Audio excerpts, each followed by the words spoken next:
En la clase de hoy vamos a revisar el concepto, la idea de las presentaciones efectivas en contextos de aprendizaje. Vamos a partir preguntándonos ¿qué es una presentación? ¿Qué entendemos por una presentación? Y además, ¿qué entendemos por una presentación efectiva? La presentación efectiva vamos a comprenderla que no es lo mismo que el PowerPoint. La presentación efectiva vamos a entender que es la presentación que hace la persona. Un estudiante que se para frente al curso, por ejemplo, y diserta sobre un determinado tema. Esa es una presentación. Y tiene que además tener ciertas características para que esta presentación sea efectiva. Y es lo que vamos a revisar a continuación. Las presentaciones efectivas se componen de tres elementos principales. Una estrategia y estructura, material de apoyo y lo más importante que es el rol del presentador. Vamos a revisar algunos conceptos, algunas ideas que se incorporan dentro de la estrategia y estructura. Primero que todo, debemos identificar el propósito dentro de nuestra estrategia de una presentación efectiva. Es decir, ¿qué queremos lograr con nuestra presentación? ¿Cuál es el objetivo? También dentro de la estrategia debemos adaptar nuestra presentación de acuerdo a la audiencia a la cual vamos a presentar. No es lo mismo presentar un material o una idea dentro de la sala de clase, en una asignatura, nuestros compañeros, nuestro profesor, que presentar esa misma idea, por ejemplo, a un centro comunitario, a una junta de vecinos. Por lo tanto, debemos adaptar nuestra presentación de acuerdo a la audiencia, en cuanto al lenguaje que vamos a utilizar, los recursos de apoyo, etc. Hay una serie de elementos que debemos considerar dependiendo a quién le vamos a presentar nuestra idea. Y ajustar a la situación. Es muy importante que dentro de nuestra estrategia y la estructura de nuestra presentación efectiva se ajuste a la situación. La situación puede ser, por ejemplo, el tiempo que nos han asignado para presentar. Puede ser también, por ejemplo, si el salón es demasiado amplio y debemos contar con un equipo de amplificación. Tal vez tenemos problemas o debemos considerar, más que tener problemas, considerar la iluminación del lugar. Entonces todos esos elementos también debemos considerarlos para poder ajustarlo a la situación en la cual nosotros vamos a presentar nuestra idea. El otro tema importante de una presentación efectiva es el material de apoyo, es decir, con qué recursos vamos a reforzar las ideas principales que estamos transmitiendo, con qué elementos, con un video, con una presentación en PowerPoint, con archivos de audio, con texto, con un papelógrafo. Todos esos elementos son materiales de apoyo para nuestra presentación. Y estos materiales deben servir de guía tanto para la audiencia, es decir, para las personas que nos están escuchando, como para nosotros mismos como presentadores. Puede ser, por ejemplo, que este soporte nos permita tener un punteo con las ideas que estamos plasmando.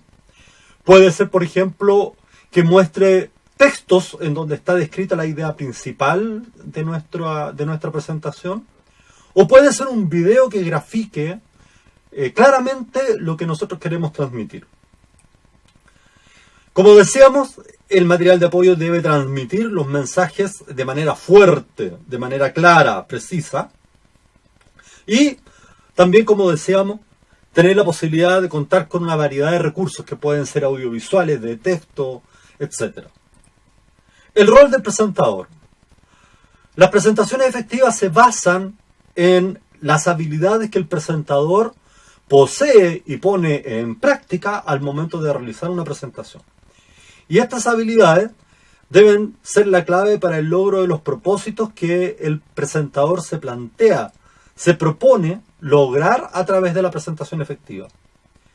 Debe poseer, por lo tanto, habilidades comunicacionales que van desde el hablar, los mensajes que envía, ¿no es cierto?, con los recursos que tiene a disposición, hacer contacto visual con la audiencia, el manejo de las manos, por ejemplo, que también sirven para ir reforzando las ideas que se están transmitiendo. Dentro de la cercanía con la audiencia hablábamos también del contacto visual que el relator hace al momento de estar presentando el tema. Esto es muy importante porque muchas veces el relator fija su mirada en un punto, en el infinito, por ejemplo, y no mira las caras de las personas cuando está hablando. Y eso es muy importante porque el mirar las caras, no quedarse fijo en una sola persona, sino que alternar con los rostros de las personas en la audiencia, eso hace que genere una cercanía con quienes están escuchando y que de alguna manera se asocien, se relacionen con el tema y con el presentador también. La voz clara en volumen y proyección, modular claramente las palabras, pronunciarlas correctamente, entender que si no tenemos, por ejemplo, un sistema de audio, nos tiene que escuchar claramente la persona que está en la primera fila y la que está en la última fila al final del salón. Por lo tanto, también tenemos que ser capaces de proyectar nuestra voz de manera que nos entiendan lo que estamos hablando, fuerte y claro. Evitar muletillas. Muchas veces en el discurso usamos algunas muletillas. Quedar pegado en la E o repetir muchas veces una misma palabra.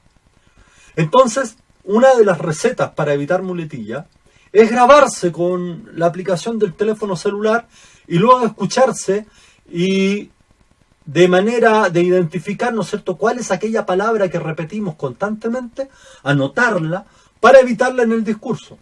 Otra forma de evitar las muletillas es, al comienzo, cuando estamos empezando a hacer presentaciones, escribir el guión de lo que vamos a decir, nuestro parlamento, y de alguna manera aprenderlo o tenerlo a mano al momento de estar hablando frente a la audiencia. Eso nos ayuda mucho en el vocabulario, nos ayuda mucho a ser precisos en lo que estamos diciendo y no divagar entre palabras, ideas y conceptos. Una postura correcta también el presentador debe tener al momento de hacer su presentación. Es decir, tiene que pararse correctamente, a lo mejor no poner las manos en los bolsillos porque eso transmite un relajo o poca importancia de lo que estamos hablando. Por lo tanto, también nuestra postura involucra en el discurso y hace que nuestro discurso sea mucho más creíble para la audiencia también. ¿Cómo puedo mostrar lo que quiero contar de una manera visual que me ayude a comunicar de manera efectiva? Hasta el momento hemos visto que una presentación es efectiva por el rol principalmente que ejerce el presentador. También porque hemos preparado la presentación de acuerdo al contexto, a la audiencia, a la situación en la que vamos a presentar. Pero también queremos reforzar visualmente lo que estamos contando, generar un impacto en la memoria, por ejemplo, de nuestra audiencia, para que nuestra presentación sea recordada de manera a largo plazo. Entonces hay algunas herramientas que nos sirven, que nos apoyan para que nuestra presentación sea mucho más impactante y sea mucho más clara. Como por ejemplo, podemos apoyarnos con editores de presentaciones. PowerPoint es el editor conocido por excelencia y que sirve mucho para apoyar las ideas fuerzas que estamos transmitiendo, ¿no es cierto?, a nuestra audiencia. Hay otros editores como Prezi. Prezi nos ofrece mucho más versatilidad porque queda el producto de apoyo, ¿no es cierto?, la presentación queda de una forma con algunos movimientos mucho más atractivos. Y hay gente que le saca mucho provecho a Prezi también porque atrae visualmente, ¿no es cierto?, a la audiencia. Las presentaciones de Google tienen una característica muy importante porque están con nosotros en cualquier lugar donde nosotros tengamos conexión a Internet. Y no necesariamente hay que llevarla en un pendrive, por ejemplo. Además, las presentaciones de Google se pueden elaborar colaborativamente, puede tener muchos editores al momento de estar siendo construida. Y los editores pueden estar en distintos lugares físicos, muy apartados, pero pueden estar colaborando al mismo tiempo en la construcción de una presentación en Google. Además, Google tiene la posibilidad de presentar en tiempo real y ofrece una pequeña herramientita, una pequeña aplicación que permite que la audiencia pueda hacer preguntas al relator. Entonces también tiene esas características, ¿no es cierto?, el presentador de Google. Amaze es otra herramienta muy similar a Prezi, que también está en línea y que también permite generar presentaciones versátiles, muy visuales, que atraen la atención de las personas. Los editores de presentaciones que hemos visto tienen algunas ventajas. Por ejemplo, ayudan a captar la atención de nuestros alumnos, de nuestros compañeros, del profesor o del lugar donde nosotros estemos haciendo la presentación y favoreciendo de esta forma la motivación, tanto a ponernos atención como para comprender lo que nosotros estamos proponiendo, estamos expresando. Facilita la comprensión de conceptos porque podemos, por ejemplo, hacer mapas conceptuales y ponerlos en la presentación, en el editor, de manera de graficar nuestra idea de forma mucho más precisa y clara aún. Mejora la memorización y la consolidación de los contenidos, lo que hablábamos delante, a través de estos efectos visuales que logran traer la atención de la audiencia, podemos lograr una memorización a largo plazo de nuestra idea y dejar, ¿no es cierto?, en la audiencia el concepto instalado, claro, de una forma de largo plazo y también mucho más clara. Entonces, por eso hay una consolidación de los contenidos. También los editores de presentación tienen algunas desventajas y esas tienen que ver con que la presentación a veces la elaboramos como una actividad lúdica, como una actividad recreativa. Entonces, la presentación tiene elementos que más que atraer y consolidar los contenidos, distraen porque usamos, por ejemplo, algunos GIF animados, exceso de animaciones también, que hacen que la audiencia se quede entretenida, por decirlo de alguna forma, en estos efectos visuales más que en el contenido. La presentación como centro del proceso de aprendizaje, en donde está todo el contenido vaciado, vertido, escrito en la presentación. Por lo tanto, la audiencia también muchas veces pierde la atención de lo que está hablando el presentador por estar leyendo el texto que está puesto en la diapositiva. Cuando se hace una clase expositiva y pasiva basada en la presentación, ahí también estamos cayendo, ¿no es cierto?, en un error o en una desventaja frente a los editores de presentaciones. Se centra, ¿no es cierto?, todo el contenido de la exposición, que puede ser una clase, puede ser una disertación, en este recurso. Por lo tanto, se pierde todas las habilidades que pueda tener el comunicador para transmitir la idea, porque todo el contenido, toda la idea está plasmada, está escrita en las diapositivas de la presentación. Algunas recomendaciones al momento de usar estos editores de presentaciones para presentaciones efectivas. El PowerPoint, el Prezi, Amaze no son la única estrategia didáctica de apoyo o no son las únicas herramientas de apoyo para una buena presentación. Preparar previamente los recursos de apoyo en función a la audiencia. Y esto es súper importante, es clave, porque por ejemplo, si vamos a usar un video, preocuparnos que el video va a correr correctamente en el computador. Si el video tiene audio y el audio es muy importante que la audiencia lo escuche para complementar la idea, debemos asegurarnos de que toda la sala, el salón, va a tener la oportunidad de escuchar el audio. Por lo tanto, si necesitamos un sistema de amplificación parlante, debemos también prever esa situación antes de hacer nuestra presentación efectiva, para que sea efectiva por lo demás.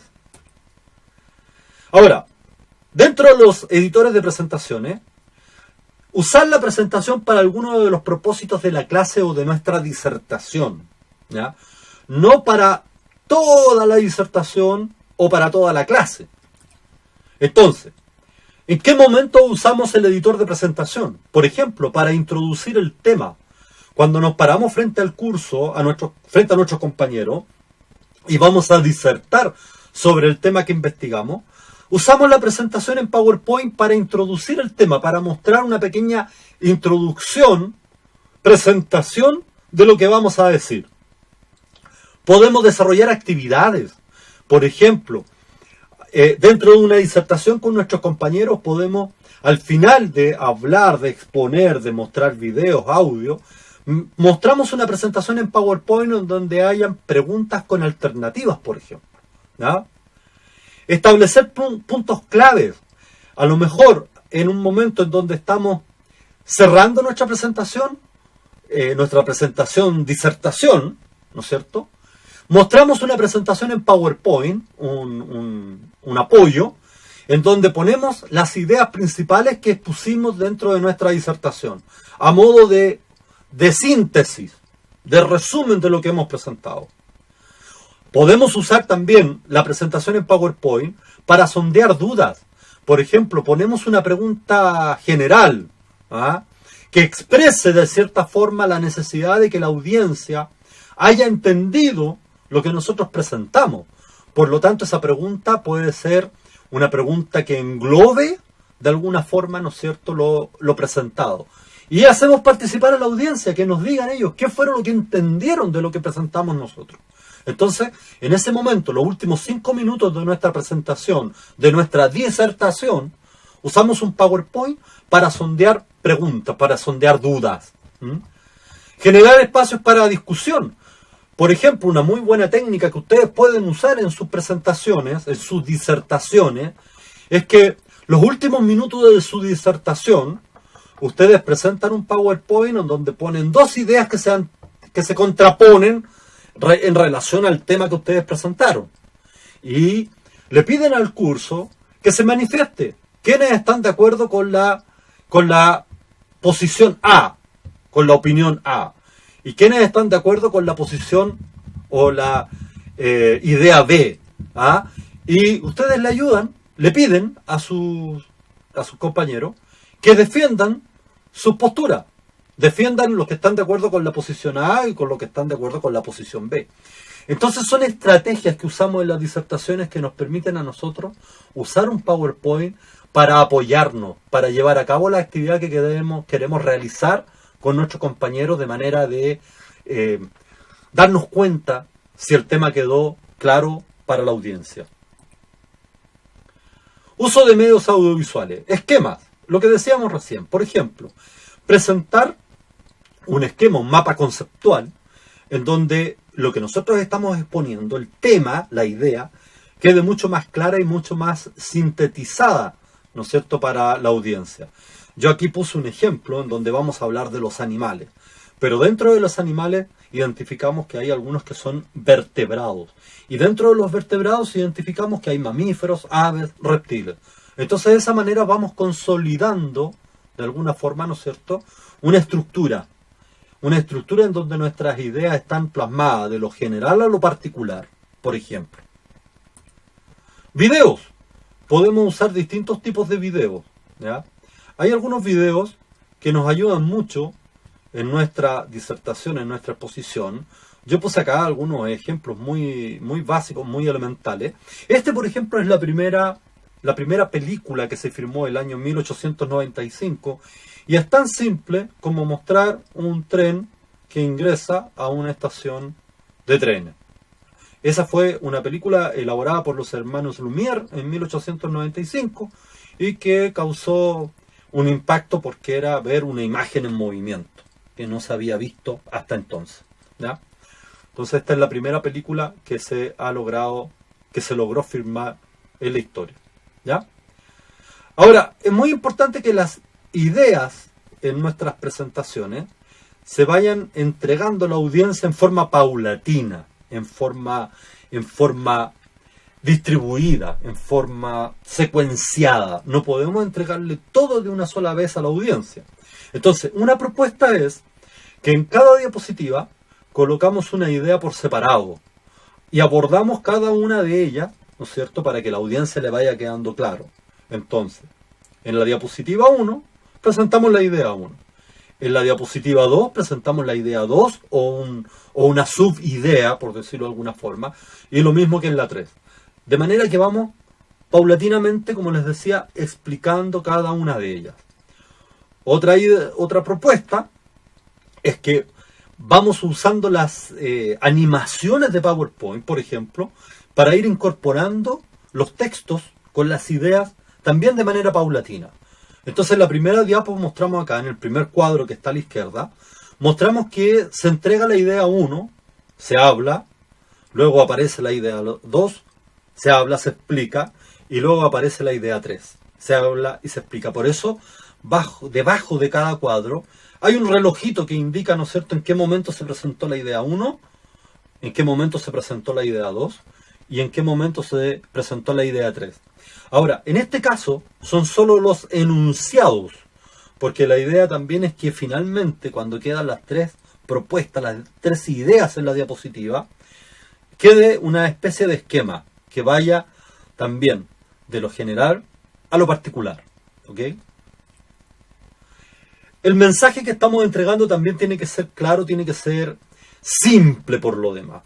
Si vamos a hablar de un tema, la persona que está exponiendo es la que tiene que demostrar que domina el tema.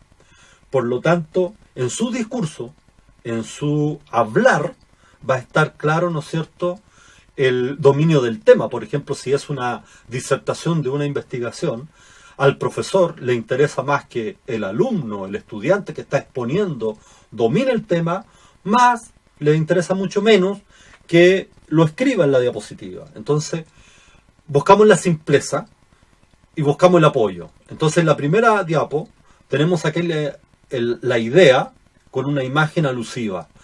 Y se supone que el texto, el parlamento, lo que va a hablar el expositor, es donde va a estar todo el contenido, va a estar todo el aprendizaje.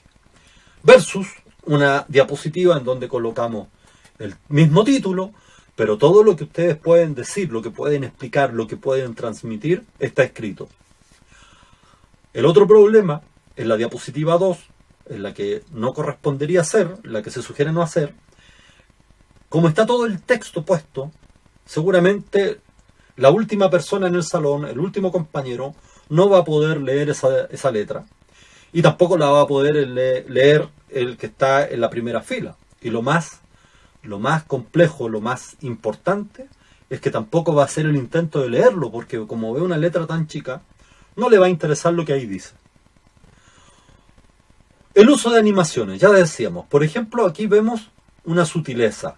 En la primera diapositiva, en el primer cuadro, aparece, ¿no es cierto?, con un efecto simple, sencillo, aparece, ¿no es cierto?, primero el título, luego la imagen. Ahí está. Eso es una sutileza, un apoyo para ir graduando, ¿no es cierto?, cómo van entrando los elementos de la diapositiva. Pero lo que no es recomendable es usar, por ejemplo, estas animaciones, ¿no es cierto?, que, si ustedes se dan cuenta, son poco sutiles, y además recargarla con algunos efectos como unos GIF animados, ¿no es cierto?, que más que apoyar el desarrollo de la presentación, de la disertación, distraen a la audiencia, porque la audiencia se va a quedar pegada, como decimos, ¿no es cierto?, en el GIF, y no en lo que usted está relatando, no en lo que está diciendo el presentador.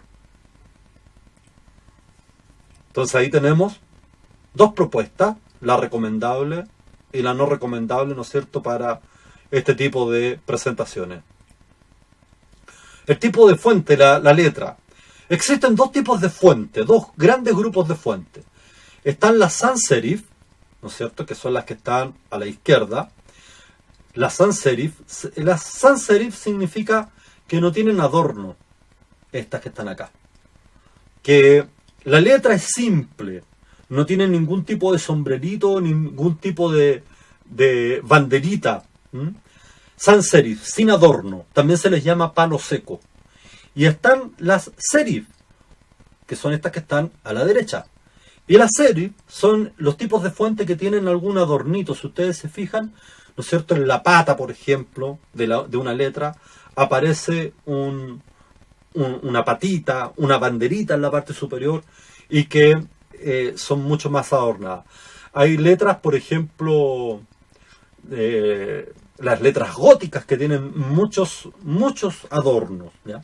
Ahora, ¿a qué se recomienda? Se recomienda usar la fuente sans serif, sin serifa, sin adorno, porque cuando nosotros colocamos fuentes con serif en una presentación y nos alejamos un poco, todos estos adornos pueden confundirse entre una y otra letra y de alguna forma dificultar la lectura. En cambio, las fuentes sin serif o sans serif, como son simples, van a propiciar menos error en la lectura, ¿no es cierto?, de nuestra audiencia. El tamaño de fuente es otro elemento importante. Si vamos a usar fuentes en nuestra diapositiva, si vamos a usar texto, los textos tienen que ser breves y tienen que ser de un tamaño que permita que la audiencia pueda leer estos textos. Entonces, las fuentes, por ejemplo, ahí yo usé una Arial 10, 12, 14, 18, pueden ser demasiado pequeñas para poner en una diapositiva. ¿Qué se recomienda? Se recomiendan fuentes que sean que la audiencia sea capaz de leer a una distancia de 2 metros y más. Entonces, ¿cuáles son esas? Las Arial, por ejemplo, 24, 32, 36, 44. En donde colocamos una idea, un párrafo que puede tener 2 líneas y que a 2 metros o más pueda ser leída correctamente. Eso para los textos en las diapositivas. Cuando queramos destacar una palabra dentro de una frase en una diapositiva, también usemos estrategias que sean de fácil lectura. Como por ejemplo, cambiamos el color de la palabra o de la frase dentro del texto. Con fuente. Ahí no se nota mucho, pero en el ejercicio yo traté de usar 2 fuentes distintas. La primera, la palabra con, es una Arial, y la palabra fuente está escrita en una Verdana. Se parecen mucho porque son fuentes sans serif, sin serifa, sin adorno. Con tamaño. Si queremos destacar una palabra, podemos aumentar el tamaño de esa palabra en relación al resto del texto. Y eso también nos permite destacar. Podemos combinar, por ejemplo, color con tamaño. ¿Ya? Cambiamos el tamaño y cambiamos el color de la letra que queremos destacar, de la palabra que queremos destacar. No se recomienda el subrayado porque pasa lo mismo con lo que expliqué que pasaba, ¿no es cierto?, con las fuentes con serif, con serifa. La rayita, ¿no es cierto?, puede tocar alguna de las letras y eso puede incidir en algún error en la lectura. Y aunque ustedes no lo crean, hay personas que les cuesta leer, ¿no es cierto? Ya si aumentamos la distancia, más de 2 metros, por ejemplo, y hay un subrayado que toca una letra, puede generar confusiones. El contraste es otro elemento importantísimo. A veces colocamos imágenes, fotos de fondo en la diapositiva y escribimos sobre ella. Y eso genera que los colores se confundan con el trazo de algunos colores también de las letras de las fuentes y eso hace que la lectura se dificulte. Entonces, como vemos en el primer ejemplo, hay un mal contraste porque hay muchos colores de fondo y el texto está escrito en negro, por lo tanto dificulta la lectura. En el cuadro, en el rectángulo de en medio, hay un buen contraste. Tenemos un fondo claro y fuente oscura. Fondo blanco, fuente negra. Y ese es uno de los contrastes por excelencia. ¿Eh? Y ese es un buen contraste. Otro mal contraste es, por ejemplo, un fondo amarillo con un fuente blanco. ¿Ya? Hay personas que tienen mucha dificultad para asociar o diferenciar los fondos claros con fuentes claras. ¿Ya? Color claro con color claro. Por lo tanto, acá tenemos 2 contrastes que no son recomendados y uno que es recomendado. También puede ser al revés, el del medio. Puede ser el fondo en negro y la fuente en blanca, tipo pizarrón. También es un muy buen contraste y excelente para hacer una muy buena lectura. Uso de gráficos.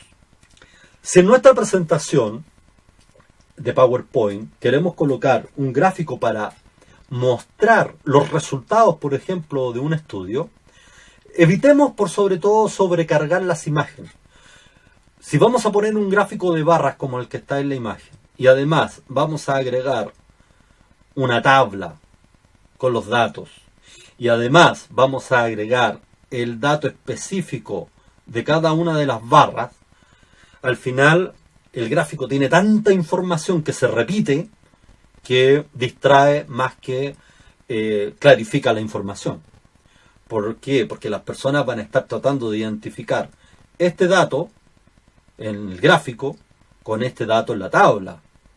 Entonces van a perder mucho tiempo y se van a concentrar más en el gráfico, que es lo que está explicando el relator o la relatora frente a la información. Entonces ahí también tenemos un gráfico que no es recomendable con tanta información. Lo que sí es recomendable, mostrar gráficos simples en donde se pueda observar una tendencia. Por ejemplo, en el que está a la derecha abajo, ahí vemos claramente una tendencia que va de menos a más. Lo mismo pasa con el gráfico de barras que está en la parte superior. También hay una tendencia de menos a más. Y que nos muestra, por ejemplo, por colores, cuál es el concepto asociado al color que tiene un mayor repunte o un menor repunte. Los gráficos circulares también son bastante claros porque nos permiten entender un dato. En ese gráfico, claramente, la zona en verde, que está representando una idea, un concepto, un proceso, abarca mucho más espacio dentro del gráfico que la zona en azul.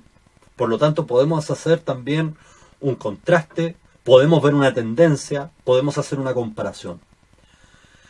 El gráfico de barra que está a la izquierda abajo también nos permite entender, ¿no es cierto?, que hay una tendencia en donde hay una barra que está simbolizando, ¿no es cierto?, un concepto, un proceso que alcanzó un mayor desarrollo que otra que alcanzó un menor desarrollo. Entonces, si queremos explicar un proceso, un resultado con gráfico, usamos la simpleza en donde el tamaño de una barra o el color de una barra o una tendencia, una dirección, son claves para poder explicar el resultado. A lo mejor no interesa tanto el dato numérico, pero sí la tendencia. Claves para una buena presentación efectiva. Una buena presentación efectiva parte al seleccionar un tema que queremos presentar o que tenemos que presentar. Fijar los objetivos, es decir, ¿para qué vamos a presentar? ¿Qué es lo que queremos lograr con esta presentación? Demostrar que dominamos el tema, sacarnos una buena nota, convencer al público, entender claramente qué es lo que perseguimos. Determinar los destinatarios, es decir, a quién le vamos a presentar. A nuestros compañeros de curso, al profesor, a una asociación, a un club deportivo, a una junta de vecinos, etc. Determinar claramente a quién les vamos a presentar, porque eso nos va a permitir ajustar nuestra presentación de acuerdo a la audiencia. Por otro lado, desarrollar los contenidos textuales, es decir, cuáles son los textos que vamos a agregar en la presentación de PowerPoint y cuáles son los parlamentos, nuestro discurso que vamos a exponer frente a la audiencia. Y es muy importante para ser precisos, para ser claros en lo que queremos decir. Seleccionar elementos multimedia a usar. ¿Con qué nos vamos a apoyar? ¿Con un PowerPoint? ¿Nos vamos a apoyar con video? ¿Con texto? ¿Con archivos de audio? Seleccionarlos claramente de acuerdo también al propósito, a los objetivos que nos hemos planteado. Establecer posibles animaciones. Esto tiene que ver específicamente con el PowerPoint. ¿Qué animaciones le vamos a poner? ¿Qué efectos de animación? ¿Qué efectos de entrada? Que el texto, las imágenes de envuelta reboten o sutiles, ¿no es cierto?, que aparezcan con un efecto mínimo que no distraiga a la audiencia, sino que más bien le permita ir entendiendo, ¿no es cierto?, una secuencia, ¿verdad? Establecer los vínculos, botones de acción, hiperenlace. Cuando hacemos clic en un texto, en una figura, se abre una página de internet, se abre un documento en Word, se abre otra presentación, se abre un video o se abre un archivo de audio. Esos elementos también son importantes para no estar perdiendo tiempo bajando la interfaz, es decir, qué es lo que estamos viendo en la pantalla, bajando una aplicación, un programa, subiendo otro. Eso hace perder tiempo y también distrae a la audiencia y hace que se pierda el hilo de la historia que estamos contando. Por lo tanto, este elemento también es importante. Si vamos a usar botones de acción, vínculos. Determinar las transiciones. Las transiciones es cómo pasamos de una diapositiva a otra. también podemos hacerlo de manera sutil, con un efecto de desvanecimiento, por ejemplo, o con un corte. ¿Ah?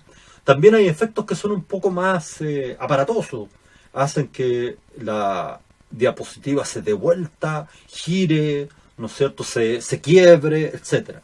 Dependiendo cuál es el contexto en donde vamos a presentar, cuál es el tema y el propósito, determinamos también cuál es la transición más recomendable, ¿no es cierto?, para nuestras diapositivas. Y comprobar finalmente que todo funcione. No vamos a llegar a pararnos frente a nuestra audiencia y recién nos damos cuenta que no corre el video, que no se puede proyectar, que el proyector multimedia no es compatible con el computador, que no tenemos la entrada, ¿no es cierto?, o el cable apropiado. Todos esos elementos se deben comprobar, se deben revisar antes, mucho antes de hacer la presentación.